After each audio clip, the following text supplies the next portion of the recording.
2020 оны улсын хурлын сонгуульд улс төрийн хамгийн том хүчин болох Монгол Ардын намд энчин авахгүй ардчилсан намд 60-аас 100 сая төгрөг авахаа нээлттэйгээр зарлаж үүнийгээ шудраг гэж тодорхойлсон. Тэгвэл энэ нь чанарын ямар ч ялгаагүй дээрх хоёр аргаар нэр дэвшигчтэй тодруулаа гэд төрд олигархууд гарахгүй гэсэн баталгаа болж чадахгүй гэж улс төр судлаачид үзэж байна. Улсын хурлын ээлжид сонгуул 4 сарын дараа болно. Тэгвэл энэ сонгуульд улс төрийн гол хоёр хүчин Монгол Ардын нам, ардчилсан нам нэр дэвшигчтэй хэрхэн тодруулах вэ гэдгээ эхний байдлаар зарласан. За ардчилсан намын хувьд намдаа 60-аас 100 сая төгрөгийн хандив өгөх нь нэр дэвших квота авах эхний алхам нь. Харин эрх баригч Монгол Ардын намын хувьд хэн нь сонгогчдын итгэлийг илүү хүлээж байгаа гэдгээр нь нэр дэвшигчээ тодруулна. Тэгвэл энэ шалгуур нь үнэхээр 2020 онд төрд чин шудраг ард түмний хүсэн хүлээсэн хүнийг гаргах боломж мөн эсгэд судлаач ийм тайлбарыг өглөө.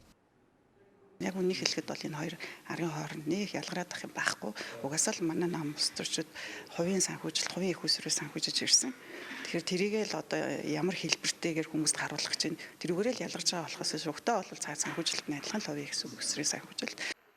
Ардчилсан нам анх удаа нэр дэвшигчээс 60-аас 100 сая төгрөгийн хандив авч сонгуульд нэр дэвших эрх өгөхөр болсон. Тэгвэл ийм шалгуур тавилаа гэд үнэхээр ард түмний хүсэн хүлээсэн улс төрч төрийн эрх барих дээд байгууллагад сонгогдох боломжтой юу гэдэгт ардчилсан намын даргын ахлах зөвлөх энх болд ийм тайлбарыг өгч байна.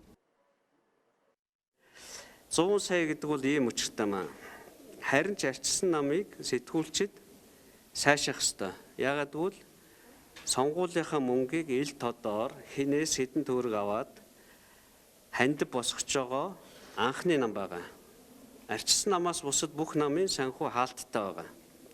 Одоо ардчилсан намын санхүүд ороод үзэх юм бол хин гэдэг нэр дэвшигчийн нэр дээр хин гэдэг хүн, хин ямар нэртэй компаниуд хэдэн төгрөг өгсөн бүгд нээлттэй байгаа.